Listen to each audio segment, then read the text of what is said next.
And it's Cecilia. Hey friends, this is Bobby Shanks, owner of Shanks Realty Group. And Donna Mitchell with Guaranteed Rate Mortgage. And this is episode 101.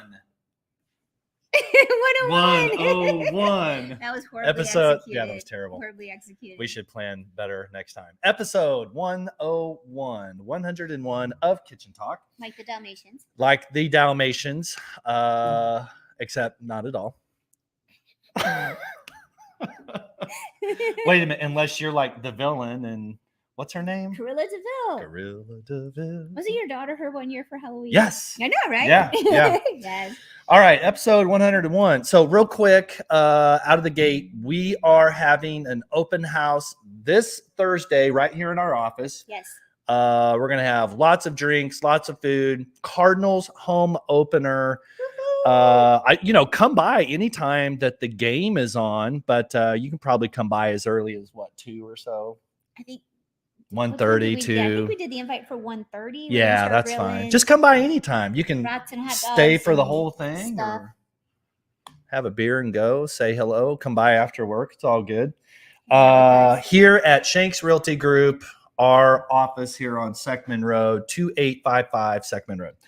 All right. So what are we going to talk about here today? Let's get some stuff out of the way first. Oh, house cleaning? Vote. Get out and vote if you haven't yet. Today's a big day for school board. Yeah. So school board positions and other stuff. It's a voting day. Let me tell you what, who you vote for a school board, it's a big deal. It is. I know. I kind of want to say my favorites, but then we try to stay very not affiliated, so I'm not going to. But you know who you are. Yeah. I would say who you vote for school board is one of the most important voting decisions that you can make in your school district. And it does have ripples out because those school board politics ripple far outside of just the school district. They do. So I'm not downplaying, voting for judges and things like that, because those are also very important. But a school board affects literally everybody. It does. In the school district. So that's a big deal. Go vote. Yes, go vote. And then Easter egg hunt. Yeah, what's the deal? What's up with that? So is that this coming weekend? It is. It's Saturday night. I think they've closed off getting tickets now. So if you are registered, make sure you go pick up your wristband, which pickup for wristband is tonight from 5:30 to 7:30. Can you not pick it up the day of the event? Nope. Oh. No, you have to have it ahead of time. And that's at Arnold Rec Center, yes? It is at the Arnold Rec Center outdoor pool parking lot area. So your wristband where do you get the wristband? Oh, I'm sorry. Yes. Wristband is inside the Arnold Rec Center. And then the event itself is in the pool parking lot area. Okay. So food and drinks and fun stuff. And then the egg hunt where they let everybody go and you can find a maximum of 10 eggs. You take the stickers out and put it on your thing and then you see what you want. And it's all super fun and a great way to be involved in your community. It's a lot of fun. It is. It's a flashlight thing, right? Because it's in the dark. So you're looking for eggs in the dark with your flashlight. It's kind of cool. To me, it's like tailgating meets Easter egg hunt. Yes. So there's tents, lawn chairs, fire pits, food, drink, and then in the middle of all really of that, cool prizes. They blow a whistle. You go hunt a bunch of Easter egg on, 5 acres of land or whatever it is, and then you come back, open your eggs, and you get prizes. Yep, super It's cool. like being a kid again. Yes. Except adult prizes. Do you have any idea what the prizes are? Oh yeah, they have air fryer, big screen TV, barbecue grills, all kinds of gift cards with local businesses represented. Cool stuff. Any Mexican vacations this year? That one's all mine. Okay, you already called dibs on that. There's not one, but if I pull one out of an egg, I'm totally going. All right, cool. Okay, all right. So here's a fun one. What do you like about opening day for Cardinals baseball?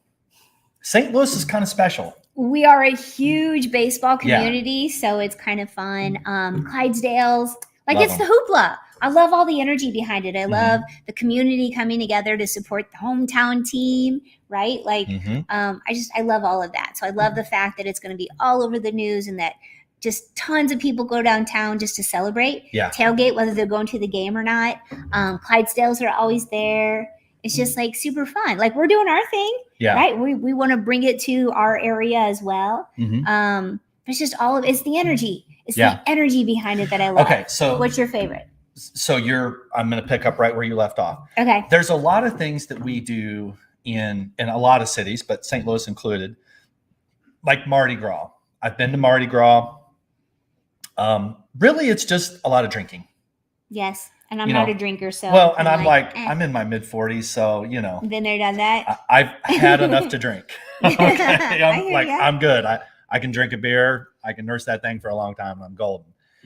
Same thing with like St. Pat's Day and some other just holidays and things like that. Yeah. But Cardinals home opener is where the focus, the energy, the excitement, and the enthusiasm is to take our home team, our biggest pro sports team, our most celebrated, most award-winning pro team in St. Louis, as well as one of the most World Series ever won teams.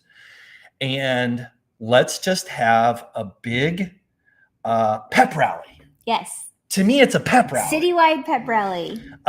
Yes. And you and I have been down there together before, and the tents and the corporate sponsors and everybody just having fun. They parade the Clydesdales around, which to me is just amazing because I've been so used to being around like farm horses. Like the Clydesdales are just like huge. They're majestic. Like walking.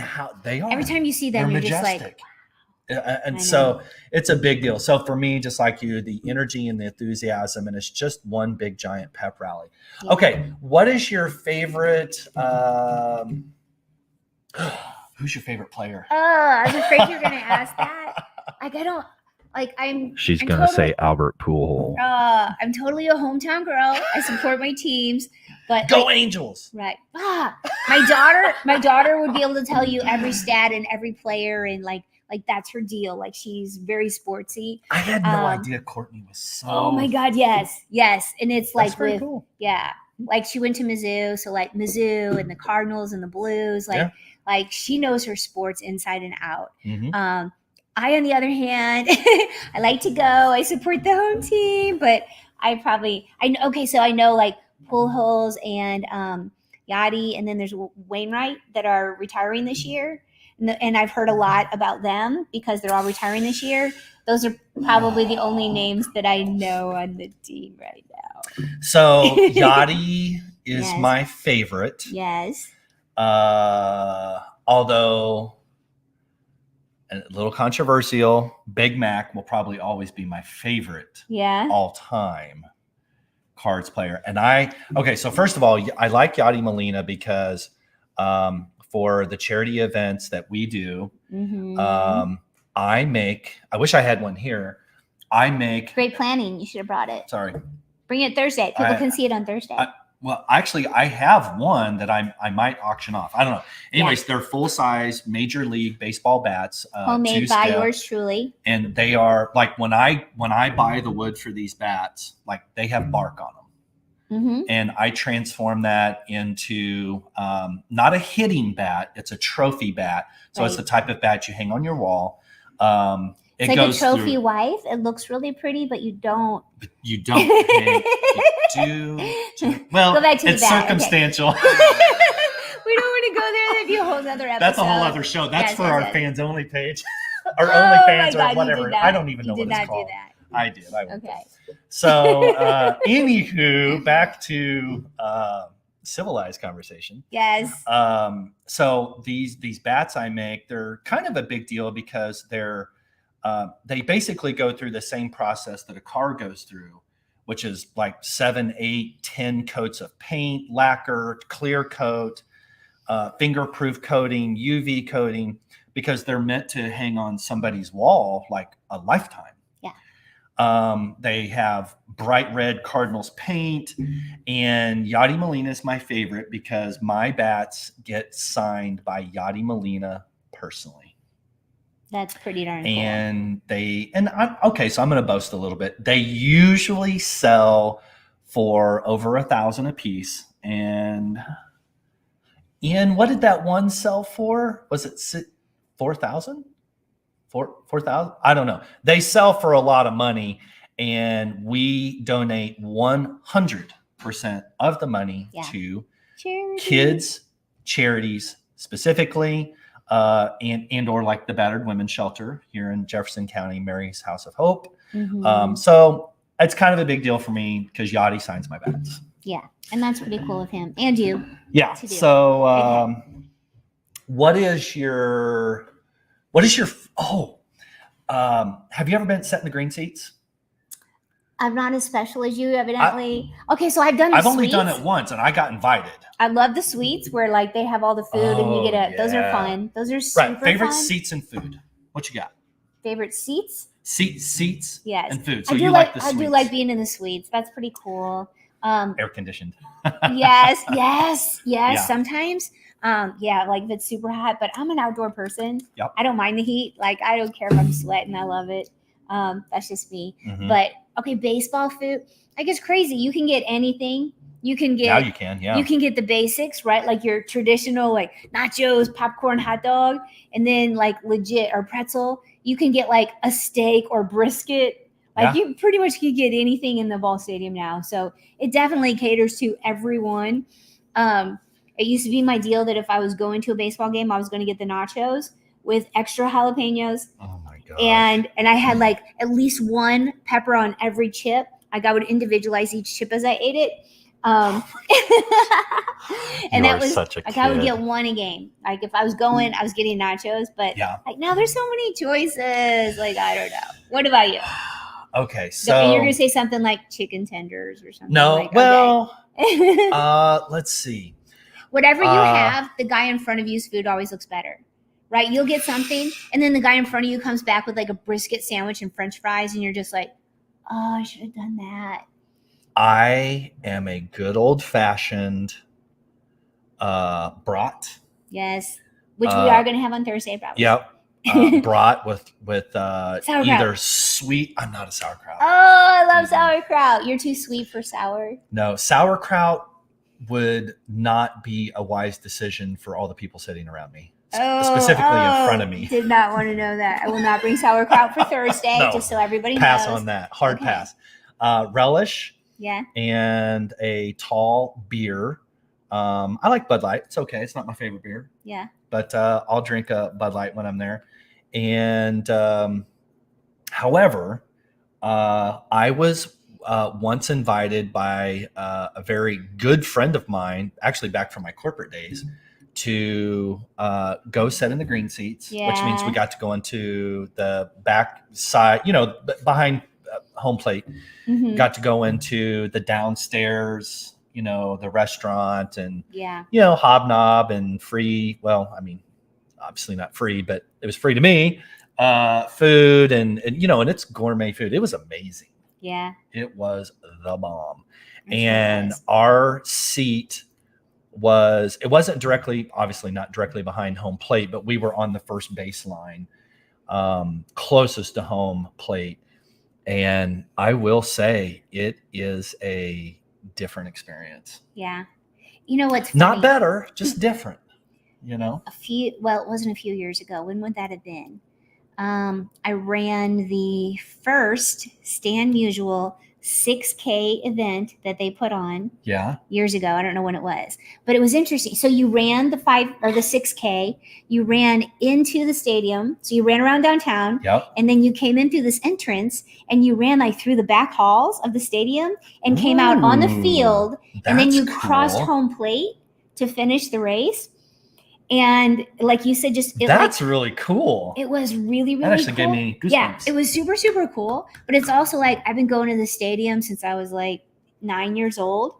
Like, and to go through like the back halls and then come out on the field and like that was so cool because it's somewhere different that you've never experienced before. Yeah, that was really cool. That would be amazing. That was fun. I've actually never been on the field. Yeah. Yeah, I've been on Chiefs field. I've been on Royals. So I'm old, and I went to Fox High School. Fox used to have their graduation on the field at Busch Stadium. So my sister, Busch Stadium. Right. Yeah. My sister graduated at Busch Stadium outside. That's really cool. So I know. I don't know where they have it now, but that was kind of fun when they did that. So let's talk some real estate.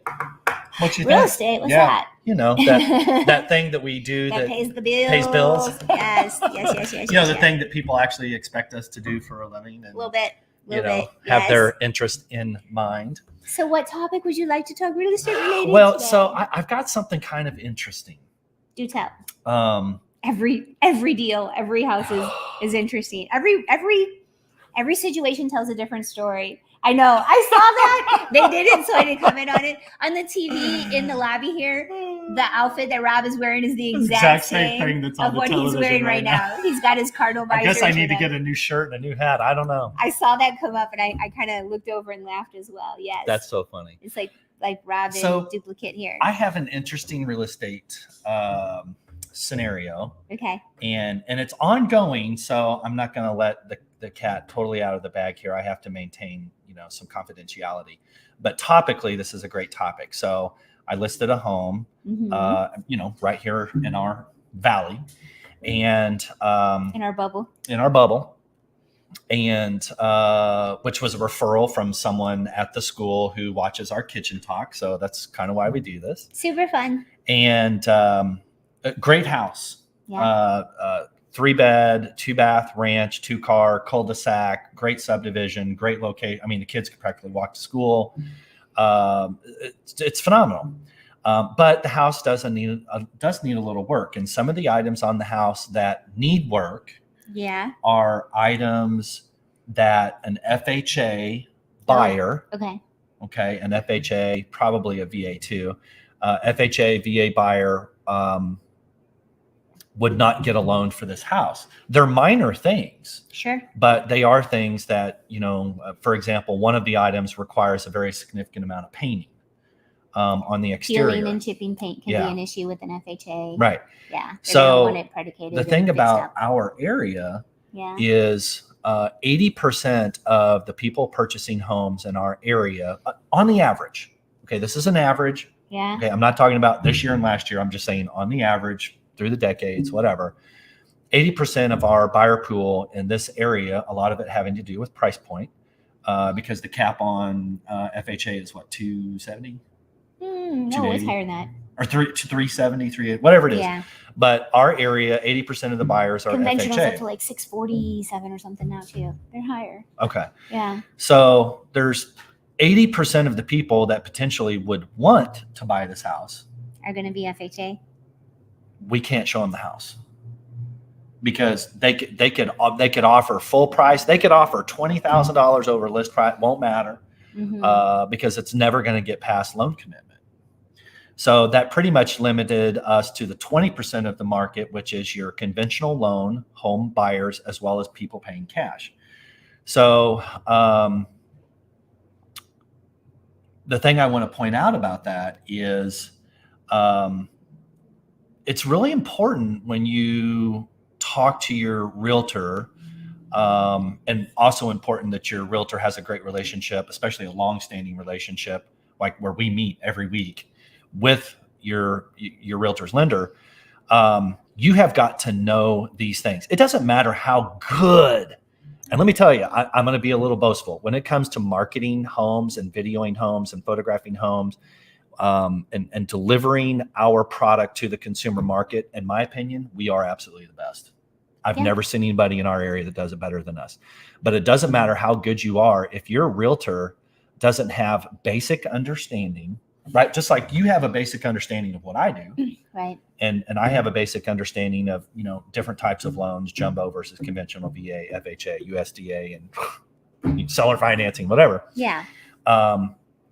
You have to be more than just, pretty pictures and videos, and you actually have to understand the entire process all the way through.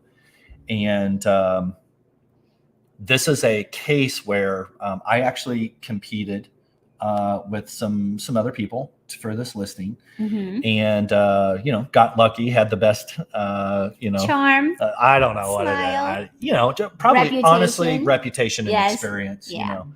Especially between the two of us. And so if this particular seller had partnered with some other realtor, Could have even been a realtor that's been in business 10 years. Yeah. That would shock me, but especially somebody newer who can't look at a home and point at specific things and go, that won't work. Right. And just as important to be able to say, yeah, this house is going to work for any type of buyer. Right. Identifying your target market first. It's important. Yeah. No, it is. Because, if we had, potentially, if we, in this market, if we had opened it up, right, click the little button that says this home will go FHA, and we had let all of those buyers come through and received, I'm going to guess, several offers. Sure. It would have probably gone, I'm going to say, as much as $20,000 over its current list price. And it was listed at FMV, fair market value, based upon home sale comparables. And then your appraisal would have come in, and it would have been predicated for all of the peeling and chipping paint to be remedied before it was able to close. Yeah. And here's the thing. Yeah. Listen, this is one thing that really gets me. Yeah. Oh, I'm going to soapbox. I'm going to soapbox for just a minute. Back. Okay. Yeah. Yep. Okay. Here it comes. Yes. Let's say that had happened. Yeah. With some other licensed real estate agent. Mm-hmm. And that real estate agent could have gone back to that seller and said, I'm really sorry, but they're not going to get the loan. And the seller would be like, well, why aren't they going to get the loan? Yeah. And the real estate agent would be like, I don't know. They just, their loan was denied. Meanwhile, in the background, that agent knows full well the cause of why that loan was not received. They shouldn't have put it as FHA eligible on the listing. I know. And because the consumer market, especially like, for example, in the case of my particular seller, she's lived in this home for almost 30 years. It's the only home she's ever sold. Yeah. She wouldn't know.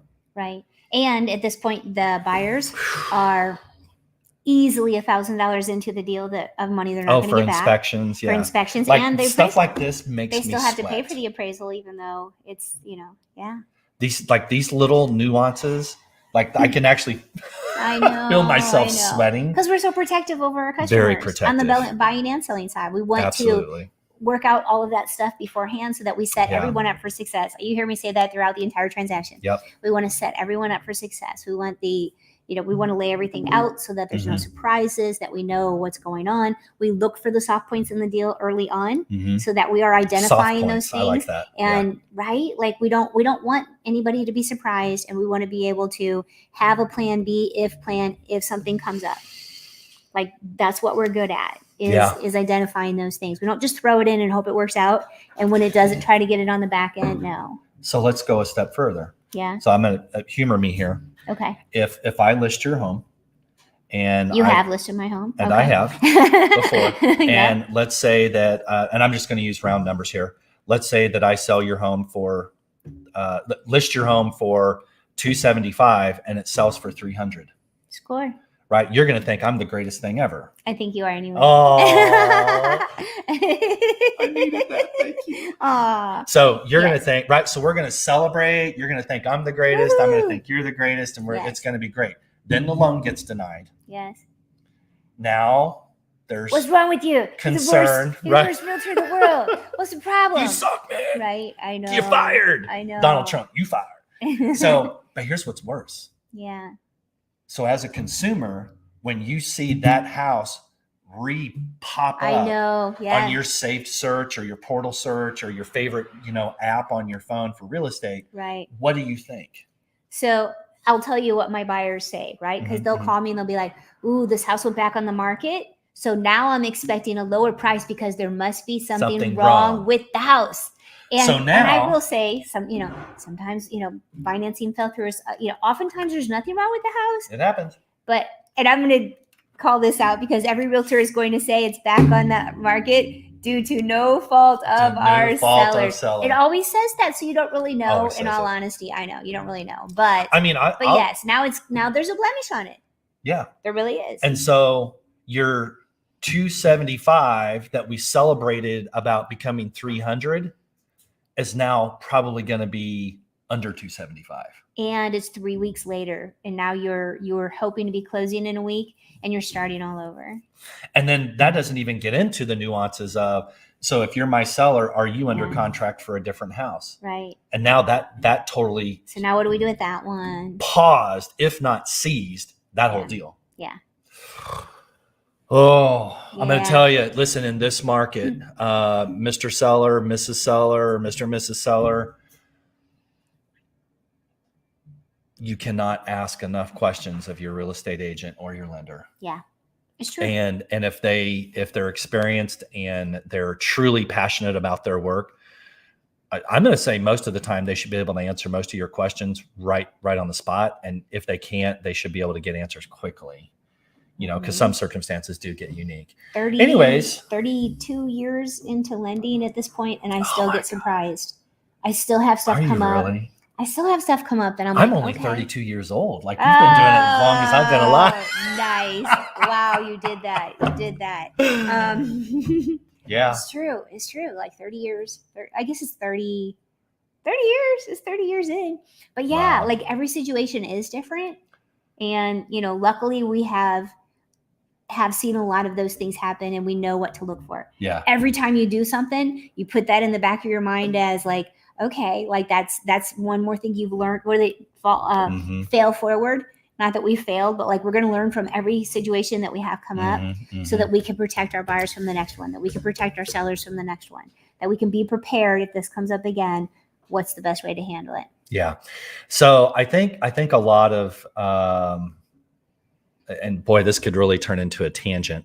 Probably one. Right? Probably one. Probably wrap up one time. An hour in SpongeBob SquarePants voice. 1 hour later, right? Did they do that? I don't watch SpongeBob, but classic. I think there's a couple different philosophies. Okay, everybody's laughing with me. Yes, I'll watch SpongeBob. So there's a couple different philosophies. Less is more, as far as giving information. And I do generally live by that philosophy. But when it comes to the communication with my client, less is not more. No. And especially in this environment these days, with everything that's gone on over the last decade and, government regulation, blah, blah, blah, blah, there's more documents than ever for people to sign, but more importantly, just on a personal level with your client, speaking for me and speaking for us, we definitely go out of our way to make sure that our clients are informed of all of the most interesting nuances and scenarios and from our own experiences. Yeah.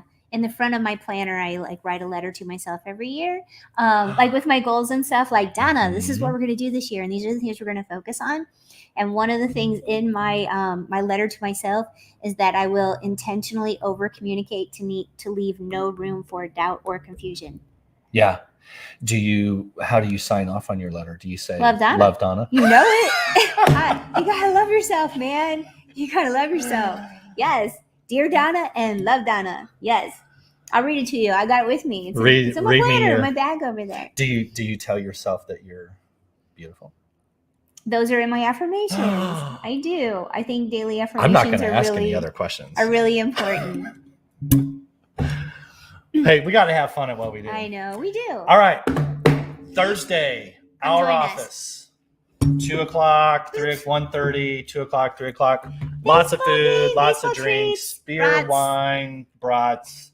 You're grilling. Grilling. We're going to have the game on. Lots Super of fun. seating. We'll have a big tent. We're going to win the game. And we're going to win. So we'll see you there. Peace.